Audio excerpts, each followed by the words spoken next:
Kinshasa, Congo, Brazzaville, la diaspora Obozali, partout dans Mokili, na cadre de confiance et fidélité Obopesa, ya Kolanda Mbonda et Kolo, magazine d'actualité, parce que tu peux savoir information à temps réel. Si kato fongola édition na biso ya mokola lelo pour la koyebisa bino ke mwana mboka le député Adios Ndombasi asengi na ministre intérieur mwana mboka Peter Kazadi apesa ba explication par question orale avec débat na parlement pour le comportement mabe ya ba policier na marche opposition o esalema ki samedi 20 mai awa na ville province ya Kinshasa dans élément o ya Medine Kambembe. Après marche ya opposition oyo esalemaki mokolo ya samedi 20 mai, Kalate bako déposer question moko oral avec débat na chambre basse ya parlement contre vice-premier ministre ya intérieur concernant ba bavure policière oyo ezalaki observé lors ya marche ya opposition. Auteur ya initiative, député Adon Ndombasi aza ko souhaité que esengeli patron ya territorial aya ko pesa ba explication sur ba critères ya recrutement ya ba policier. Payé atunaki motuna ba policier auteur ya ba crime oyo bazali banani. Visiblement indigné na comportement ya ba homme en uniforme, ba eli ya décidé bazali komona te un bonnet silence ya bureau ya Assemblée nationale alors que d'après Adon Ndombasi, sujet oyo eza très sensible. Na démarche na ye, député oyo ya opposition alingi kaka koyeba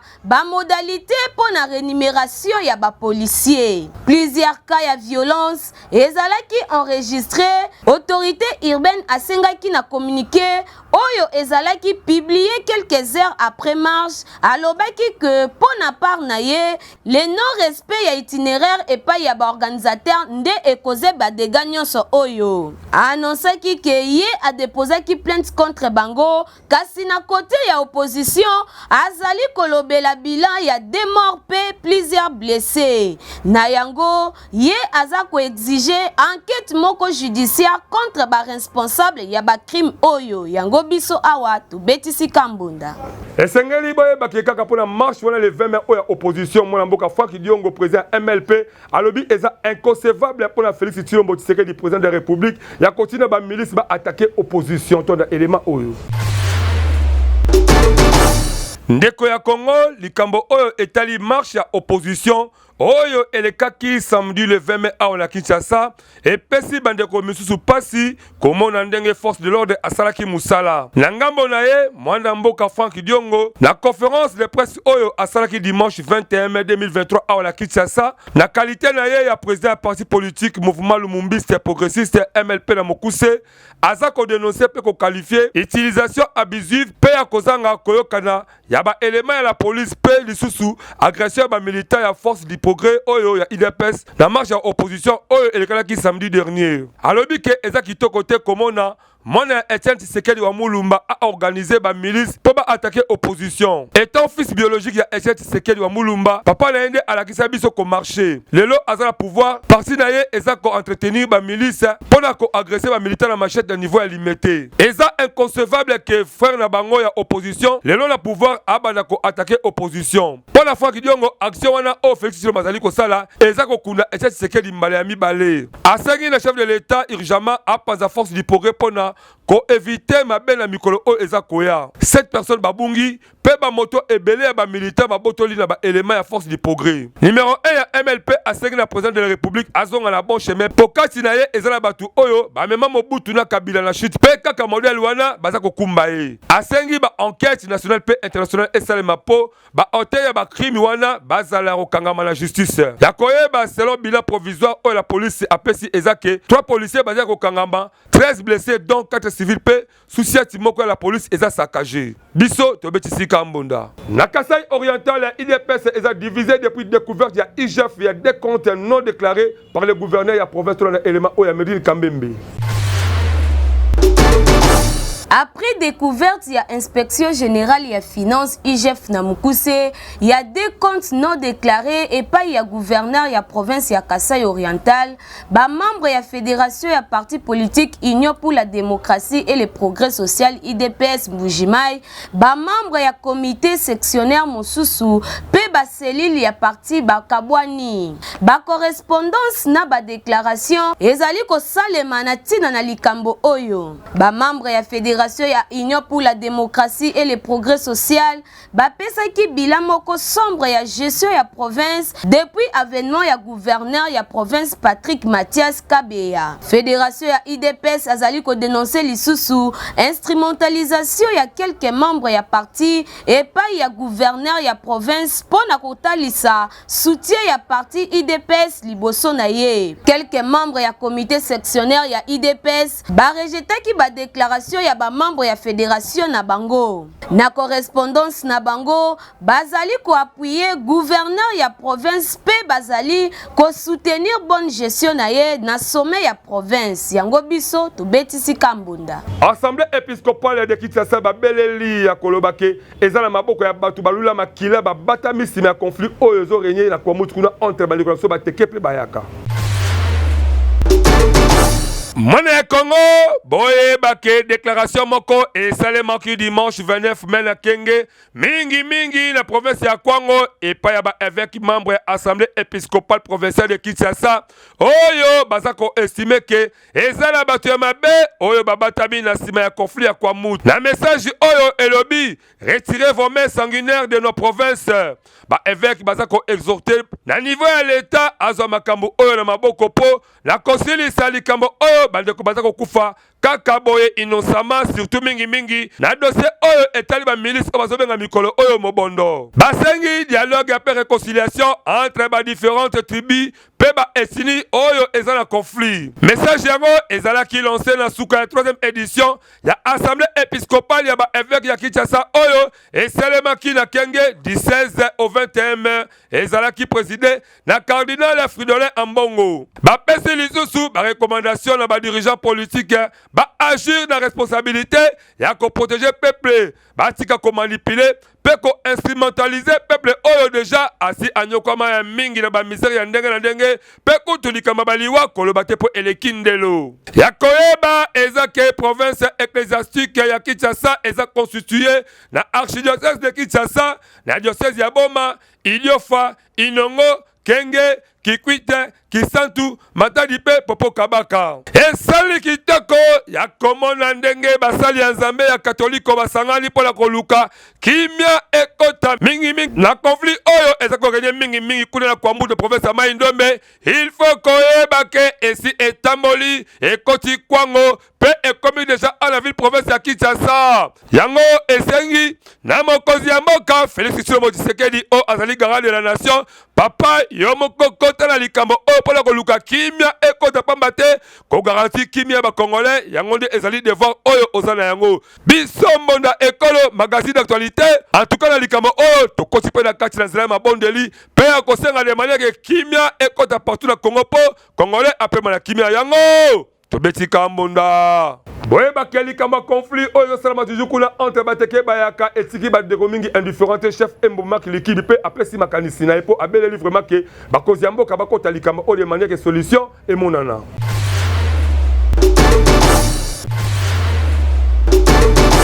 Wana papa ezali kaka kombo ya bayaka batie liboso surtout l'année logique des choses po bayaka biso zakino bana mike toujours mona bayaka ba vandi na bamboka na biso toujours sana bango misala nzamba moko ba bali pe bande kuna biso pe do bali bande kuna bango to boti pe bana mais problème moko ezala kité entre biso na bango bongo lelo yo muyaka akoma nkoi amana ko bomba teke ko sasa bango lokwa ba nyama omote ezala histoire moko baloba ke soso tongi mwana soso atongi nzungu atonde nzungu na sekuna mama na yazali quand comment va y réquer les besoins qui bayaka mais ce total vraiment tout l'année bien très bien pour nangai na moni bayaka bazali mais yango comme quand tout le baka muya c'est comme na bato nyonso batetela mpe bazali na kati baluba mpe bazali na kati banani mpe bangala mpe bazali na kati eza ekolo moko te mais eza na bakolo na yango bamisi eloko wana bakolo na yango bazali basujet bazali bo wana bazoyaka koya mpona lokozo so bakati bazopesa yango so mbongo so mpe nini toyebi te sinon so totali au point de vue sujet ezali lokoma bazotiaka koma bayaka liboso bayaka mais bayaka wana vraiment nga nazomona bayaka na likambo wana mpenza nazotia mpenza pourquoi comme so etangami keza bango yango wana mais sinon te au point de vue bayaka mpenza na ndenge biso bayaka bavandi na plateau na biso bateke te moyaka na kotia na quelque part papa likambo bayaka baza koyoka bayaka si bazokufa bo baza kobénéficie na eloko nini nayebi te so bafuta bango salaire nayebi te bango so baza baresponsable batiki basi na mboka na bana bazobénéficie na eloko nini na mosala bango bazosala na bazoboma bato bazobénéficie est-ce que yo mpenza motu oza normal bakoya kozwa yo ke tokende obana koboma bato yo mpe ondimi kendaki na oboma bato lokola bayaka bato yango bango bakoboma bateke bo bavandi des années biso oza no bana mike mpe babalani mpe babotani mabe yango moyaka amoni akomi contre motege aboma motege na likambo nini motege asali moyaka ce problème ezali bovandi autour d'une table bosololi bozwi conclusion oza na tolo bopesi etolo soki amande afuta amande c'est fini likambo esili mais komi ya kobomana kosasa na mashini kosasa nyama kutu bakataka ndenge wana te biso epa na biso biloko wana eza te biso epa na biso biloko wana ezali te eza bango bayaka ezala biso bateke biloko wana eza te eza na groupe moko ekoti ekolo moko ekoti na kati yango ezosala babétise wana eza kosabote sabotage eza sabotage ozala bamariage ya baactivité ya ndenge na ndenge ya politique ya religion socio-culturelle mpe autre pesa confiance ya bareporter ya magazine Mbonda ekolo mpo okozala toujours satisfait.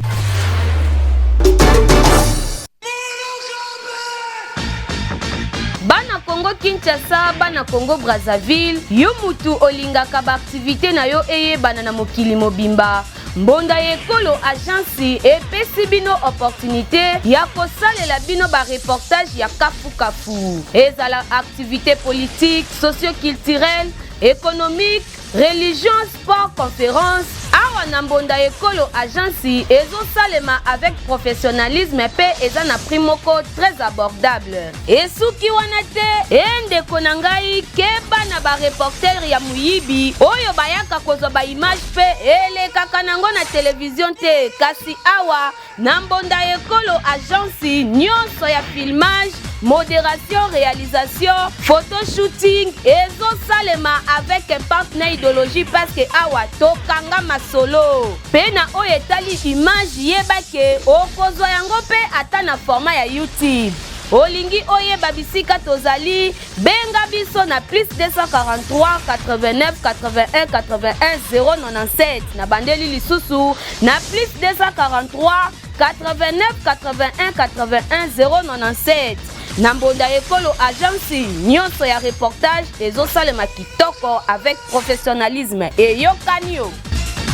Congo ya lobby ezala maboko ya jeunesse oyo tozala ngo lelo tozala manipuler te instrumentaliser te kosimba ba machete o baza ko pesa biso bato ya mabe yango tolanda réflexion au moins na mboka le docteur Emmanuel Kande apesi pour na ba jeune.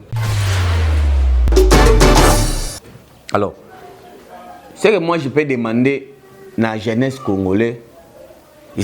vous savez la conscience est une vraie arme à moto. Dès que la personne est consciente que on a ça là-haut et qu'il faut détruire à venir dans un lobby. On a ça là et qu'il faut cadrer tout ça pour pouvoir devenir dans un lobby. Dès qu'il prend sa conscience, vous savez marambe belé aussi là. Toujours raconter que non misala ezate. Bon, prenons les cas de que misala ezate penate namboka. Mais moi je pense pas que ce cas misala ezate de routine d'ailleurs au symbolichette au kendo kata moto boto la mutu eloko. Non, parce que les gens là au plus baza na misala te. Mais parfois ils se débrouillent à côté comme moi ndunda mai nini, moi ji pour ça sortir bien. Mais yo kozwa kaka na moi ji na ya pasi wana te kaka. Yo pomba lichette au kolu ko sala mutu mora mabe. Vous voyez, c'est ça des choses même la CDS congolaise toujours à la peine considérer pour na ba genre ya action ya bon. Alors, ce que moi je peux demander à quelques jeunes créer des emplois comme Ndenge Zalaka, c'est bon. Mais conscience PA, musala nini oyo ko sala nini ko sala. Vous savez, avec cet esprit là qui est autosala ngo déjà ko kata machette, même si ba kilo en plat ko sala musala nini. Tu vas toujours continuer à faire des bêtises. Donc la vraie arme pour moi c'est la conscience. Je dirais c'est la conscience. Que nos politiciens ba notables ba joie temps il y a qu'on quantiser ba tout. Il y a qu'on payer sa conseil à chaque reprise, organiser des réunions, organiser des conférences sur l'académie de la jeunesse. Au moins on a bloqué union sur ça nini et aussi la même aussi la totalité mais du taux na ngwe ko ça nini et qu'on réduire un peu, qu'on diminuer et qu'on paye ça peu moins valeur à mouké dans jeunesse congolaise. Masolo ya kili bopeto ese lala na ngola kitasa mais bravo na bala kingaba lokolo na quartier Mbamou pe quartier Nzadi bango basaki salango spécial de 17 mètres de l'élément le kala kindengi Benjamin Kilunga azala ki kuda pour la compte ya Mbonda Ekolo magazine d'actualité.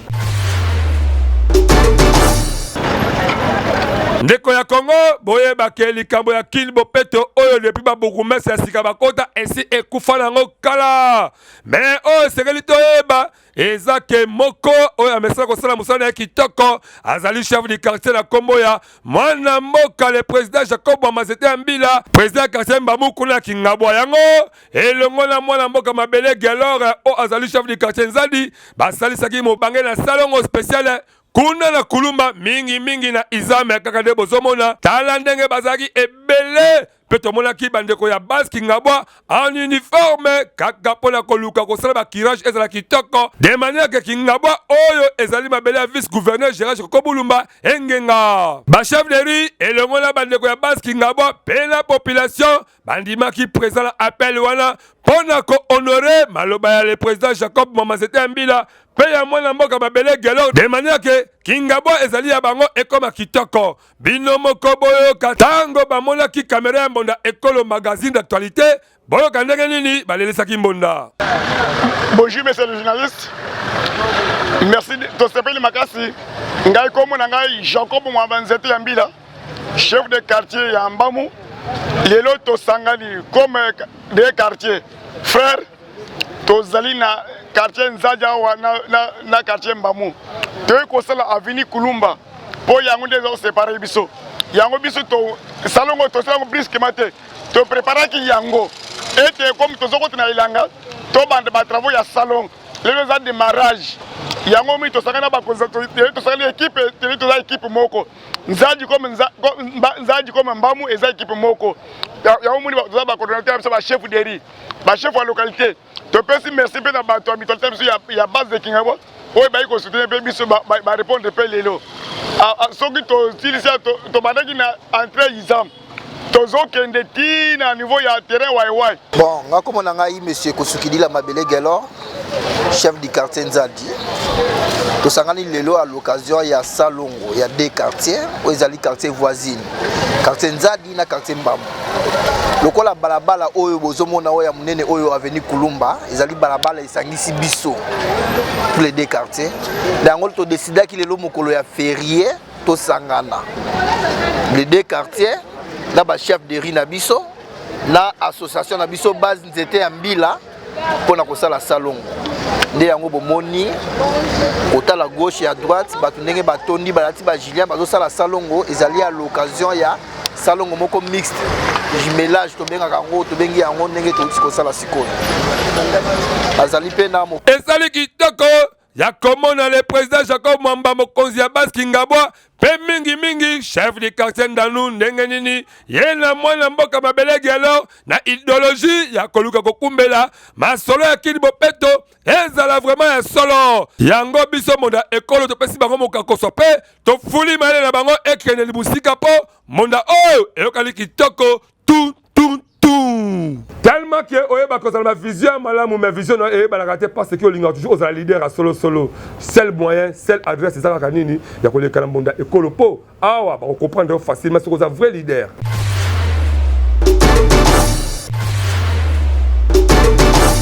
Congolais, Congolaises, yo mutu ozalaka na idée ya développement ya RD Congo, magazine Mbonda ya Ekolo baleki ya Yezu, apesi bino opportunité ya koya ko exposer ba vision na bino pona bolamu ya Ekolo mobimba. Botala bino moko, tomesana koyamba batu na plateau na biso, po mutu na mutu ata asalisa vision na ye yo mutu oza na baide ya malamu olingi mboka ekende liboso magazine bonda ya ekolo afongoleli bino ba porte yaka o contribuer na développement ya mboka RD Congo oyo ayebi ke aza vrai leader sala lokola baninga yaka na plateau na biso parce que eza seule adresse oyo eyambaka ba leader ya makasi pe ya solo tala ndenge ba leader bazali koleka moko na moko bazali koyamba bango epai ya mwana mboka Alain Dewa na Medrine Kambembe avec un partenaire idéologie to abordaka basi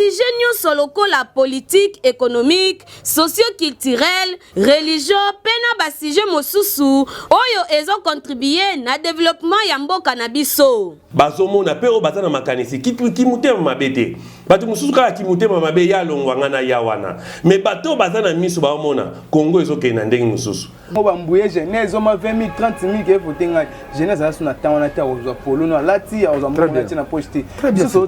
non toza na ba centre ya biso moko et puis tozo tala pe par rapport ya milieu toza je te moni peut-être bandeko wana place baza pour se déplacer za musika tozo luka peut-être centre ou négocier centre moko boye o baza proche na bango. Merci beaucoup pour la motuna ndeko Alain Dewa na kati ya dynamique héritier Maemba pe na kati ya Dinadeba Mobimba dans la formation ndenge kaka bozali komona bango pe bazali ba leader oyo bandimi ko participer na développement ya ba quartier commune pour que mboka ekende liboso na bino pe ba leader oyo boza kolanda biso bolinga ka développement ya quartier ya commune to pe ya RD Congo Mobimba bobenga biso na numéro oyo eza affiché na bas d'écran na bino toko yamba bino pendant 30 minutes sans débat avec un partenaire idéologie pour que vous exposer ba vision na bino liboso ya population pe aye babino yango biso na magazine bonda ekolo to bengi ba leader ya solo pe to beteli bango kambonda na quartier ngesi kuna la commune ki Mbasa ke érosion munene salami bakozi mboka bochama makanisi kuna po ebikisa population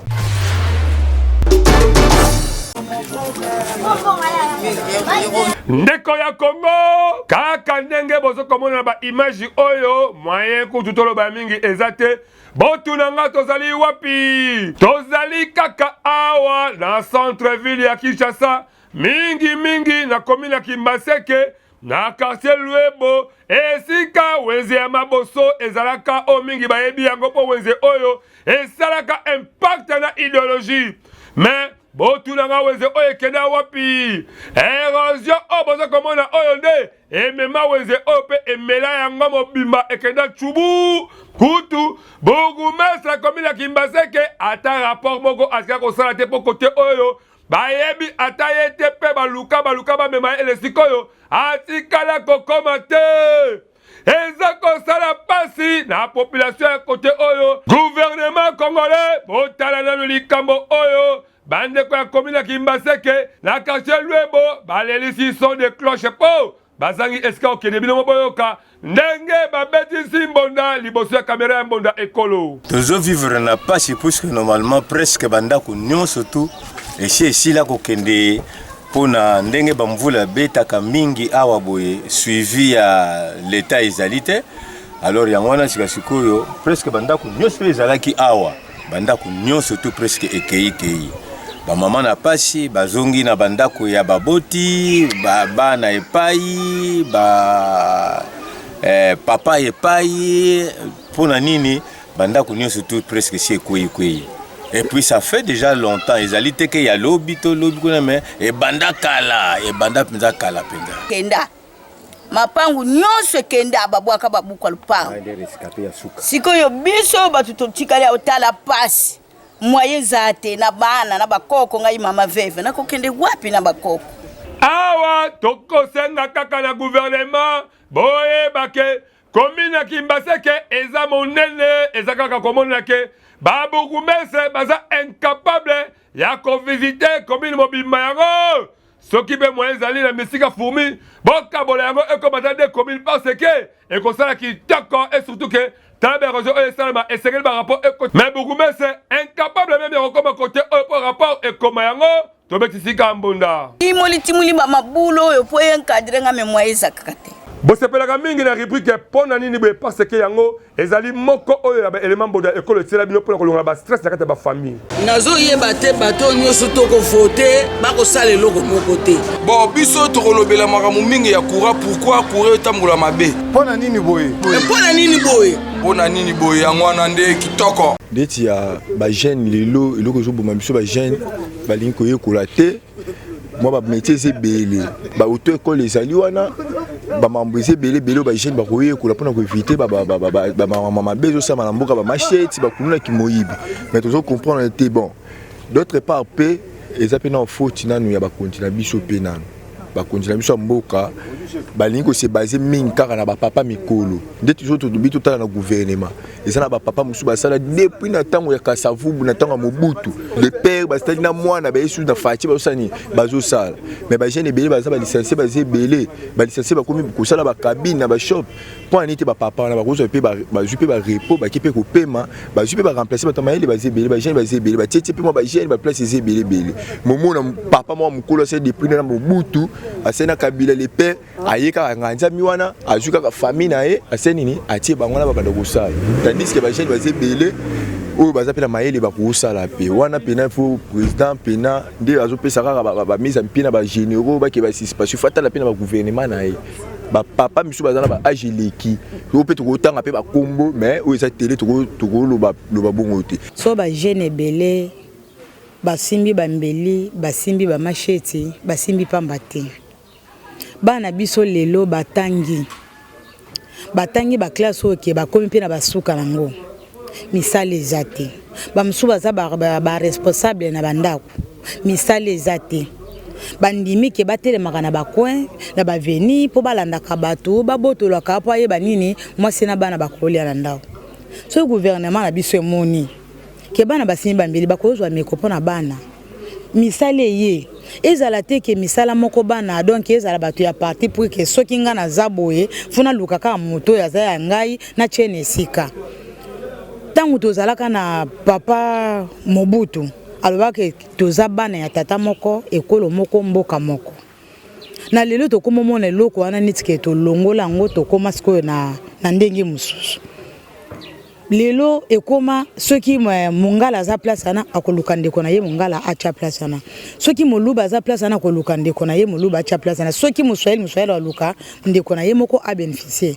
o nde ba mususu bazonyonga nango fuko luka ozwi ba jeune bana ebele ba mususu baza ba maçon ba mususu baza da misale belebele o bayokola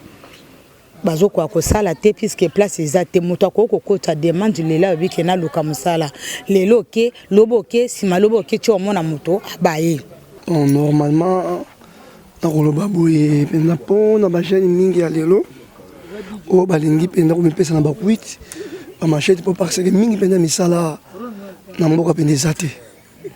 misala mpenda na mboka pene eza te mingi mpenda mpo bamipesa ta mosusu na misala maboko mpe ya koluka boye eza mobulu otala